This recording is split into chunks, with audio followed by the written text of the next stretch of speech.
What's up, ladies and gentlemen? It's Brennan and I'm BManX45, and today we're coming at you with another video. We have a review for the Percy Jackson series on Disney+. So this one came out right around Christmas time. It took a while for us to get through it.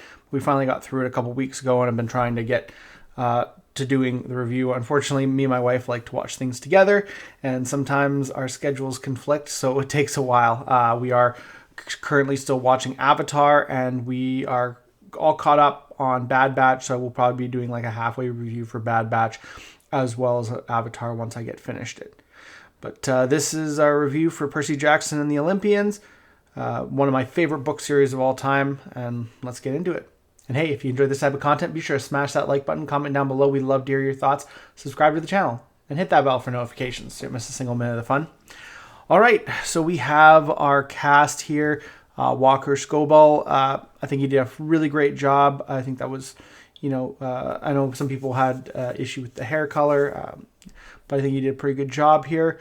I didn't mind this gentleman here, I don't know his name, who played Grover. I think he did a fair job too. And I think Grover's a role where if it gets race swapped, you really don't care because you focus more on the fact that he's a satyr than anything else.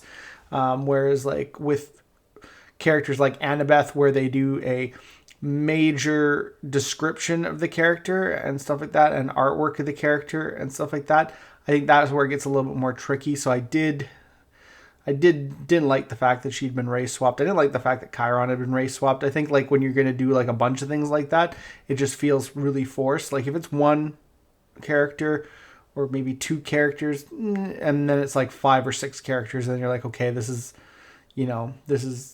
a little bit much. So I did feel like there was a lot of forced diversity in it. I thought Medusa was a really good cast. She was a really good cast. I did like Lance Reddick as Zeus. Unfortunately, again, it was another race swap, but I did like him. He's an amazing actor, and rest in peace, Lance Reddick. Unfortunately, he is no longer with us. He passed away on March 17th. So, this was kind of like one of his last things here that was done. Unfortunately, he's no longer with us. Great actor, and it's a sad thing, and unfortunately, he won't be able to play Zeus in the future. So it'll be interesting to see where they go from there. The casting for this guy as Dionysus, I felt was really, really good. I did really like that. He was a really good fit for the role. And other than that, I mean, I don't know. I just didn't feel like Annabeth to me. She did a fine job. I think she did a great job, but just didn't feel like Annabeth to me. That's my own personal opinion. So, I mean, that's up to you. The storyline was pretty good. They fit a lot of the book in there. So that was good. And like I said, Medusa, I think, was handled very well, that whole episode there. Hephaestus, I like the guy they chose to do Hephaestus. He's always a great actor for those kind of roles. Kind of meek, smart kind of human being. So I did really like Hephaestus. Ares' character was really great too. And I did like the fact that they did it the way the book did it instead of the movie. The movie kind of gives you this other angle and makes Hades out to be the bad guy. So I really enjoyed that. I enjoyed the actor who played Poseidon. That was really good too as well. And I liked his thing. I don't remember. It's been so long since I read the book. I don't remember if he surrendered in. I feel like they got back in time in the book, but I might be wrong. So I don't know if they may change that to add like a layer of intensity and just kind of like to raise the stakes and stuff like that. I felt like they got back in time, but tell me if I'm wrong. Like I said, it's been years since I read the book. It's been, oh gosh, I'm thinking like has to be like 2000, between 2010 and 2012, I believe, is when I started reading the Percy Jackson books. So it's been a while. So it'll be interesting to see. I don't know if we are going to get a season 2. I don't know how popular this was. Like I said, they did a fair job. Definitely think it was, better than the storyline of the movie. Now, I really did enjoy the actors in the movie who played both Percy and Annabeth, even though they were older than they were supposed to be. But I really did enjoy those actors in the roles. So I can't say that I don't think necessarily think that these actors were better than the movie actors, but I definitely agree that the storyline was better, aside from all the race swapping and stuff like that.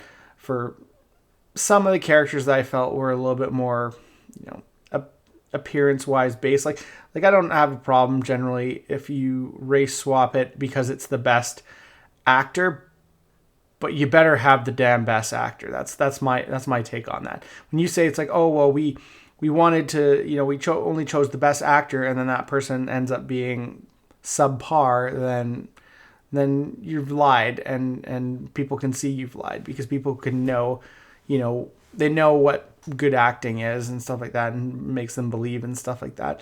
Like I said, I believe that the Annabeth actor did a fair job. I will say that. I just wasn't seeing it for me. Like I said, I really did appreciate Grover. I feel like he probably might have been one of the best people for the role. So, I mean, I think they came out on top.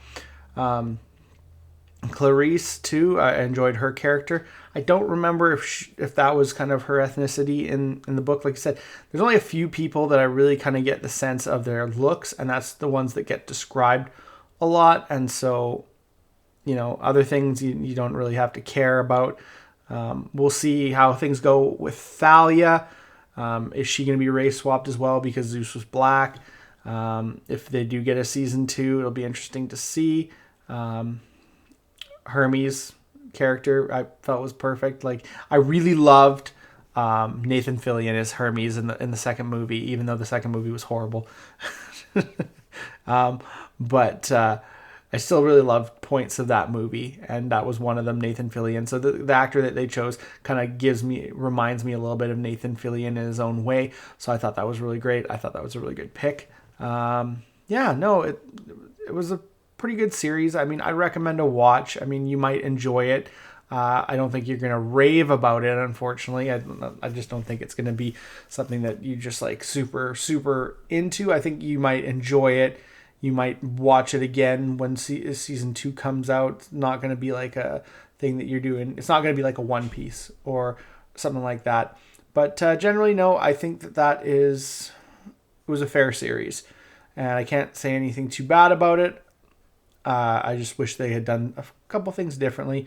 But that was Rick Riordan's decision, and he is the creative behind it, so he gets to make the decisions and stuff like that. And that's kind of what, and the best thing is, if you don't enjoy it, go read the books, because the books are always going to be enjoyable. So that's the one thing I can say is, if you didn't like this, go read the books.